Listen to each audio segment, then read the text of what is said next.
Sri TV நேயர்களுக்கு வணக்கம். தேர்தலுக்கு பிந்தைய கருத்து கணிப்பு, கோட்டையை பிடிக்கப் போவது யார் நிகழ்ச்சியில மீண்டும் சந்திப்பதில் மகிழ்ச்சி.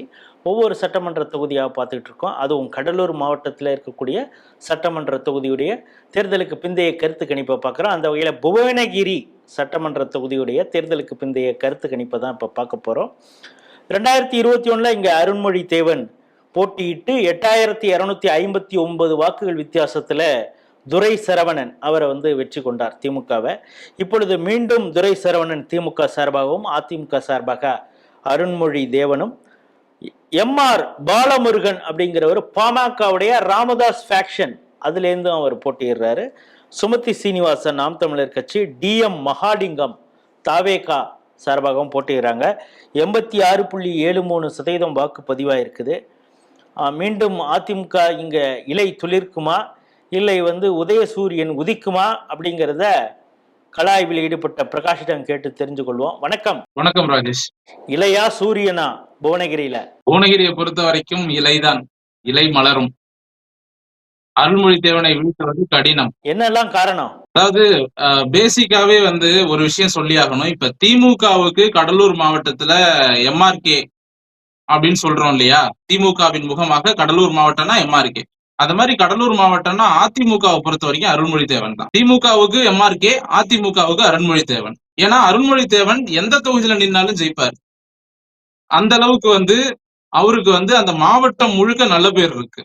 அதிமுகனா அருண்மொழி தேவன் நல்ல மனிதர் அப்படிங்கிற ஒரு நல்ல பேரையும் சம்பாரிச்சு வச்சிருக்காரு. அதே நேரத்துல எதிர்த்து நிற்கிற வேட்பாளர் இதற்கு முன்னாடி தோத்து போனவர் தான். இந்த முறை விஜய் ஃபேக்டர் அங்க நிச்சயமா புவனகிரியில வேலை செய்யும்.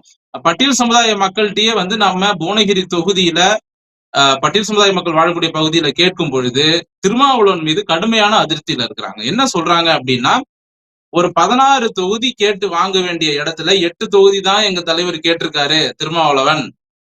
அதனால இந்த தடவை அவருக்கு நாங்க ஓட்டு போட மாட்டோம் அப்படின்னு பட்டியல் சமுதாய மக்கள் புவனகிரி தொகுதியில பேசுறாங்க. சோ தலித் மக்கள் மத்தியில அருண்மொழி தேவனுக்கு நல்ல பேர் இருக்கு. பட்டியல் சமுதாய மக்கள் போய் பத்திரிக்கை வச்சாலே நீ யாரு என்னன்னு கேட்காம நேரா வீட்டுக்கே வந்துட்டு போவாரு அருண்மொழி தேவன். இத சொன்னது பட்டியல் சமுதாய மக்கள், அவங்க என்கிட்ட சொன்னது.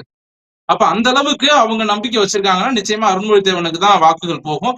புவனகிரி தொகுதியில பாத்தீங்கன்னா அந்த புவனகிரி டவுன்ல சோழிய வெள்ளாளர்கள் அதிகமா இருக்கக்கூடிய ஒரு தொகுதி. அதே போல முதலியார்களும் அதிகமா இருக்கக்கூடிய தொகுதி. பட்டு தொழில் ரொம்ப ஃபேமஸா நடக்கக்கூடிய ஒரு தொகுதி. அதனால இந்த தொகுதியில சோழிய வெள்ளாளர்களின் வாக்குகள் நிச்சயமா அருண்மொழி தேவனுக்கு தான் போகும். ஒரு தொகுதியிலையும் பாத்தீங்கன்னா இந்த முதலியார் பிள்ளைமார் வாக்குகள் மாறிக்கிட்டே இருக்கும். இப்ப நீங்க வன்னியர் வாக்கு எல்லாம் எடுத்துக்கிட்டீங்கன்னா 100% பாமக தான் எல்லா தொகுதிக்கும் போகும்னு நம்மளால உறுதியா சொல்ல முடியும். ஆனா இந்த முதலியார் பிள்ளைமார் எப்படி இருப்பாங்கன்னா, அவங்க இருக்கிற இடத்துல எது அவங்களுக்கு சாதகமா இருக்கோ அந்த பக்கம் ஓட்டு போட்டுருவாங்க.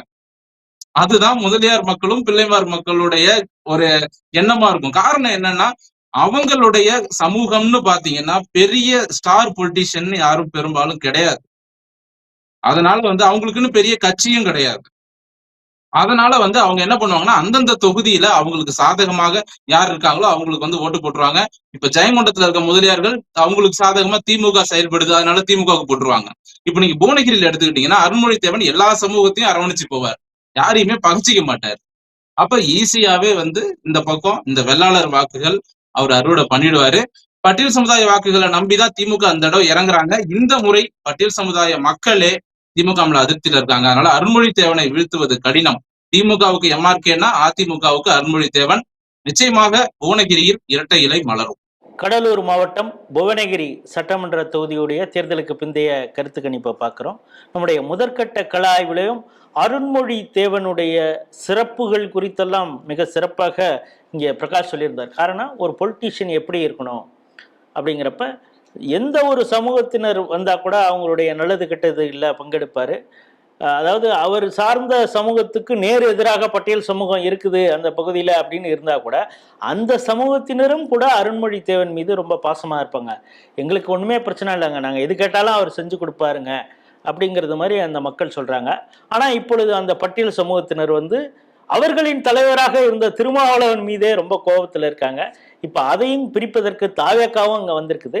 தாவேக்கா அஃப்கோர்ஸ் தாவேக்காவுடைய ப்ரெசன்ஸ் இந்த பகுதியில் பெரிய அளவு இல்லைன்னா கூட கொஞ்சம் அவங்க இளைஞருடைய வாக்குகளை எடுக்கலாம்.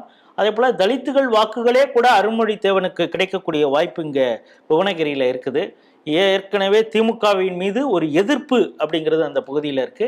வெள்ளாளர்கள் மற்றும் முதலியார்கள் அந்த பகுதியில் பிசினஸ் பண்ணிட்டு இருக்காங்க, அவங்க அமைதியாக இருக்கணும் அப்படின்னு நினைக்கிறாங்க. அவங்க பிசினஸ் பிரச்சனை இல்லாமல் இருக்கணும்னா திமுகவுக்கு எதிராகத்தானே அவங்க வாக்களிக்கணும். அதனால அருண்மொழித்தேவனுக்கு தான் வாய்ப்பு அதிகம்.